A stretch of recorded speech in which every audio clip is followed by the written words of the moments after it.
Mas eu vou começar o programa de hoje, então, conversando sobre essa questão de segurança. Vamos falar de segurança em casa? Deixa eu te dar um número. Segundo a Sociedade Brasileira de Pediatria, nos meses de férias, os acidentes com as crianças em casa aumentam 25%. Parece pouco, mas é muita coisa, gente.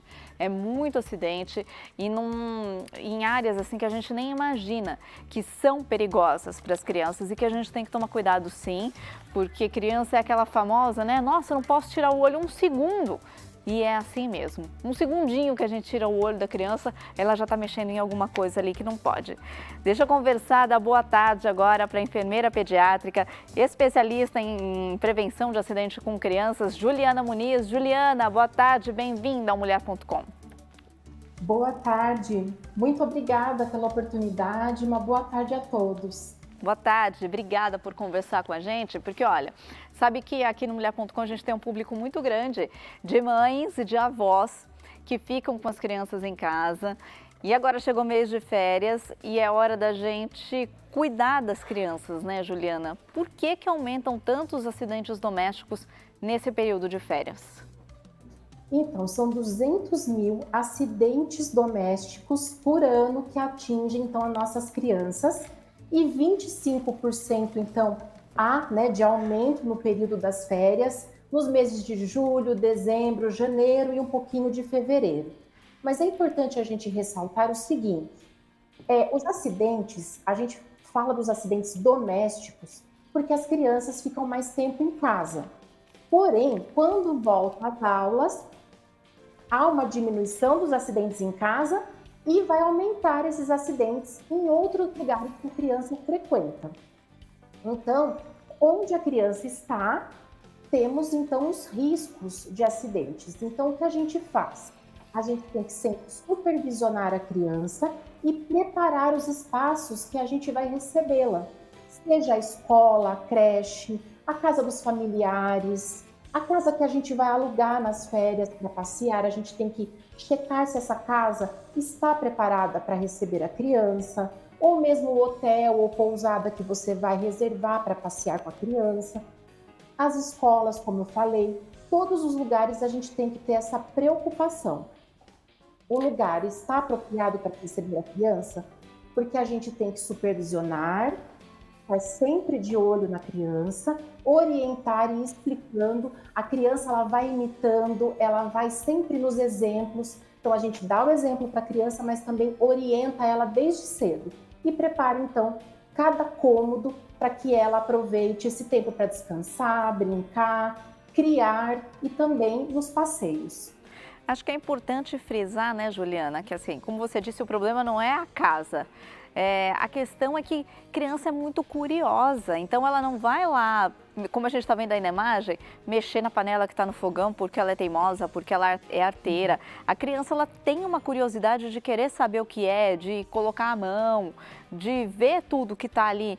E acho que, como você disse, em ambientes novos, né, de repente vai para casa de um parente ou vai para um hotel, mais ainda, né? Ela está fora do ambiente dela, ela quer explorar todo aquele universo.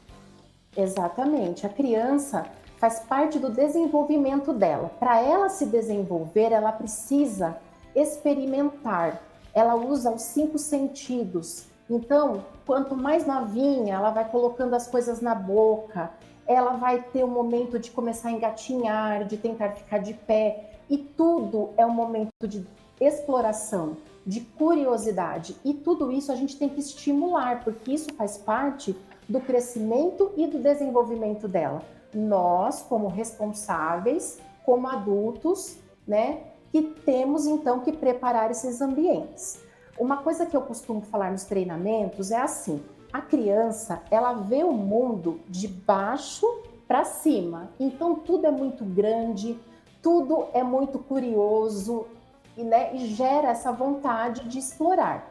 Nós adultos, nós vemos os ambientes de cima para baixo, então muitas vezes é legal a gente se colocar nessa posição da criança para verificar o que pode ter de perigo.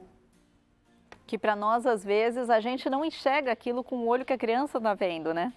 Exatamente. Então, por exemplo, ela está vendo esse mundão de baixo para cima. Aí ela está engatinhando, tentando ficar de pé, andando. E aí ela encontra contas de pulseiras que podem ter arrebentado. De repente você não viu que caiu, algum brinquedo, ímã, bateria de alguns equipamentos que a gente tem, pilha. Então, são tantos objetos que podem estar espalhados. Então, eu costumo falar o seguinte: sempre que você estiver em casa, tenha aquele olhar crítico e vá olhando os espaços. A gente sempre vai encontrando alguma coisa ou outra pelo caminho. Então, a gente tem que manter essa organização, né, além de preparar os espaços.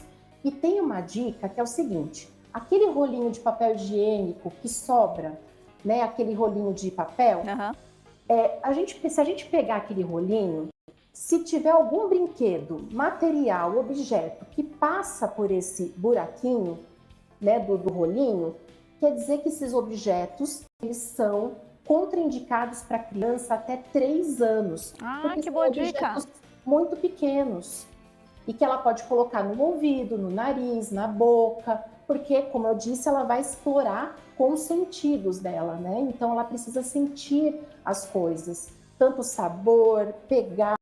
Então, uma dica é essa. Todos os objetos que a gente julga, às vezes, que não é tão pequeno, se ele passa por esse rolinho, ele não é indicado até 3 anos de idade. E os brinquedos para as crianças sempre tem na caixa a faixa etária que é indicado.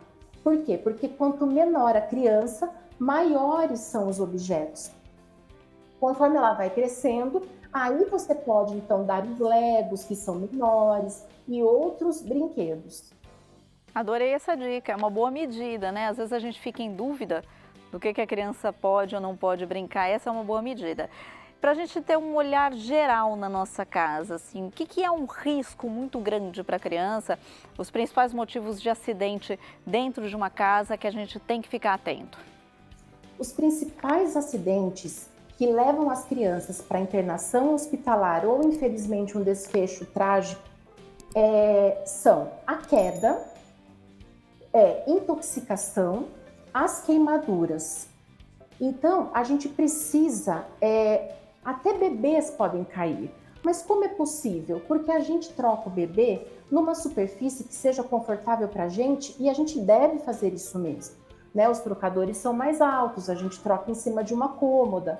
Então, o que a gente faz? A gente sempre leva todo o material que a gente vai utilizar. A gente deixa tudo na nossa mão, tudo ali fácil. Então, você, mamãe, que vai ganhar agora o bebezinho, ou você tem um recém-nascido em casa, leve todo o material, já deixe ali.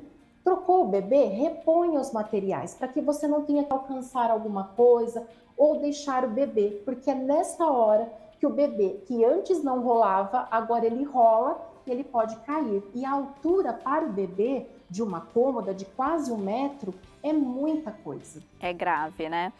E olha, e eu posso te dizer que eu tenho um filho de 2 anos, é de uma hora para outra que eles começam a fazer essas coisas, começam a rolar, eles não preparam a gente para isso. Juliana, a gente vai para o intervalo rapidinho, na volta eu quero mais dicas e orientações suas para os papais, mamães e avós que estão assistindo a gente, combinado? Tá ótimo, fica aqui comigo. Então você que está me assistindo, fica aqui com a gente também. Tem dúvida? Pode mandar pelo YouTube, pelo nosso chat no YouTube, que eu repasso para a Juliana, que é enfermeira pediátrica e especialista em prevenção em acidentes com crianças. Vou para o intervalo rapidinho, volto já já. De volta com o programa Mulher.com e eu estou conversando com a enfermeira pediátrica especialista em prevenção de acidentes com crianças, Juliana Muniz, que já deu várias orientações importantes sobre como deixar a nossa casa segura para receber as crianças nesse período de férias. Juliana, se a gente está em casa, essas dicas que você deu, elas são preciosas, valiosas, mas e para os papais e mamães que vão viajar com as crianças? Ou para casa de algum parente, ou para algum hotel, como é que a gente faz para tentar manter um controle, né, de manter a criança segura sem surtar de desespero, porque o ambiente não é seguro? Então, a gente não pode ficar assim, tentar tolher a criança, falar que não é para ela fazer as coisas. a gente tem que deixar que ela brinque, não passar insegurança para ela e deixar que ela se desenvolva, mas sempre com um olhar treinado, um olhar crítico para os espaços. Então, se você vai viajar, o primeiro cuidado com a sua criança começa no preparo dessa viagem e no carro, porque você vai de carro, então você tem que garantir esse trajeto seguro para que vocês cheguem, né, em segurança nesse local. Então, não se esqueça de colocar os dispositivos de retenção veicular. Nada mais é que o bebê conforto, a cadeirinha, o assento de elevação, porque eles protegem em até 70% o risco de ocorrer alguma complicação. Porque uma simples frenagem do carro pode causar um acidente, pode causar lesões na criança. Então, nós temos que protegê-la já na ida. E quando você vai fazer a reserva do hotel, você sempre pergunta se é um hotel que recebe famílias com criança, se tem uma faixa etária que o hotel tem uma predileção, que ele receba ou que ele não recebe, se tem um espaço de brincadeira separado por idade, se tem monitores, e sempre fique atento aos locais que têm água. Então, piscinas, lagos, espelhos d'água, todo local que tem água, fique sempre atento, não deixe a criança sozinha, coloque a boia adequada e também a roupinha adequada para entrar na água, porque as roupas azuis, elas camuflam a criança na água em movimento. Então, coloque roupas mais vivas, como esse laranja que está aparecendo, um neon, para que você veja a criança, coloque as boias e não retire essas boias, mesmo que a criança vá ao banheiro e volte, porque é nesse período que ela pode chegar e ver um amiguinho e sair correndo e cair na piscina. E acho que não subestimar a agilidade de uma criança, né? Porque elas fazem tudo muito rápido, elas correm de um lugar para o outro muito rápido, né? É muito rápido, é num segundo. Então, assim, você estava olhando no que você vai conversar com alguém, quando você volta, cadê a criança? Então, não é pra gente, claro, ficar extremamente preocupado e não curtir esse momento de férias. Vamos curtir, mas tem uma dica aqui que é a seguinte: a gente tem que passar a bandeira para a pessoa. O que quer dizer isso? Eu preciso me ausentar. Eu vou ao banheiro, ou eu vou pegar uma bebida, eu deixo um outro adulto cuidando dessa criança. Então, estou te passando essa bandeira, você vai segurar e só vai me dar de volta quando eu voltar.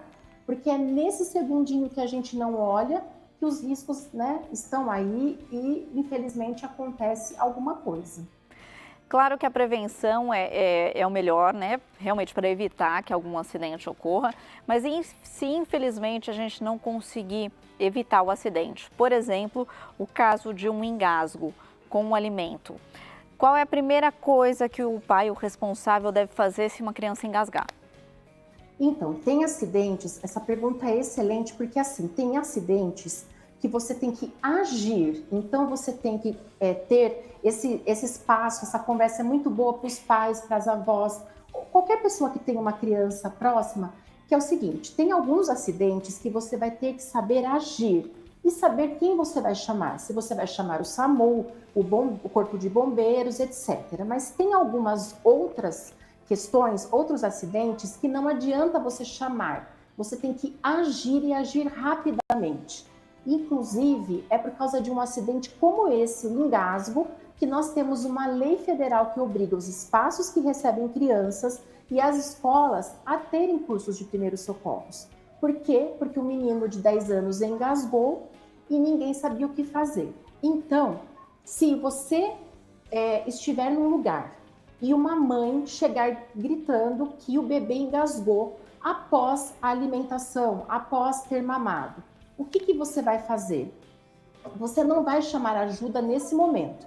Você vai pegar o bebê imediatamente e você vai virar o bebê de barriga para baixo, deixando a cabecinha sempre mais baixa em relação ao corpo, e tenha um cuidado que é deixar a boca livre.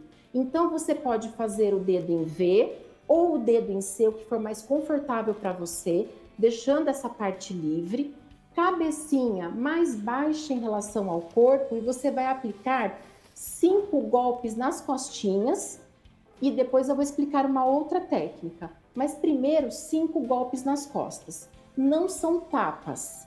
São golpes com essa parte mais durinha da mão. E você vai aplicar 5 golpes nas costinhas. Aplicou esses 5 golpes, você vira o bebê de barriga para cima. E aí você vai com o dedo indicador e médio fazer 5 compressões torácicas. Esses 2 movimentos alternados vai fazer com que o bebê ele consiga expelir esse conteúdo que está atrapalhando a respiração dele. Já no caso de uma criança, porque essa técnica é usada até 1 ano de idade. Aí a criança está maior. O que você vai fazer? Você vai se posicionar atrás da criança, também vai aplicar os 5 golpes nas costas, com essa parte mais durinha, lembrando. E você vai se posicionar atrás dessa criança, você vai fechar a mão em punho, vai colocar na boca do estômago e com a outra mão você vai fazer o movimento de dentro para cima, 5 vezes.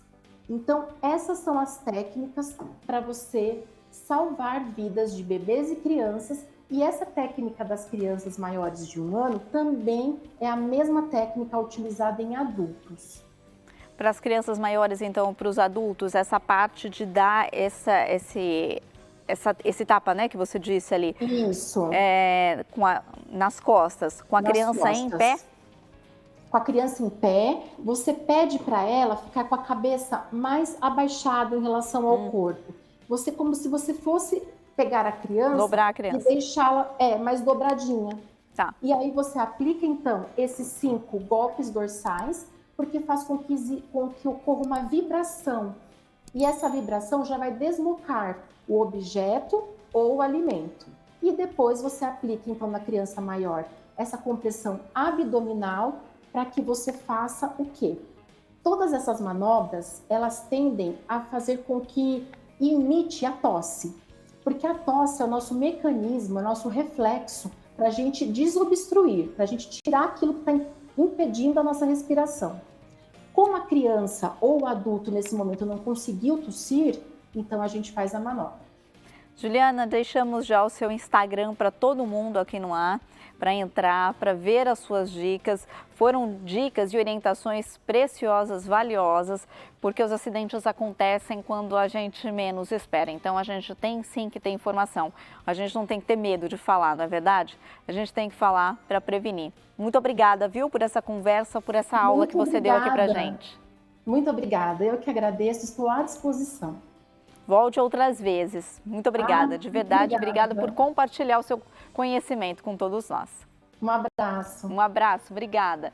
Que bom, né? A gente precisa saber sim, porque quanto mais a gente tem conhecimento, mais a gente salva vidas, como a Juliana falou.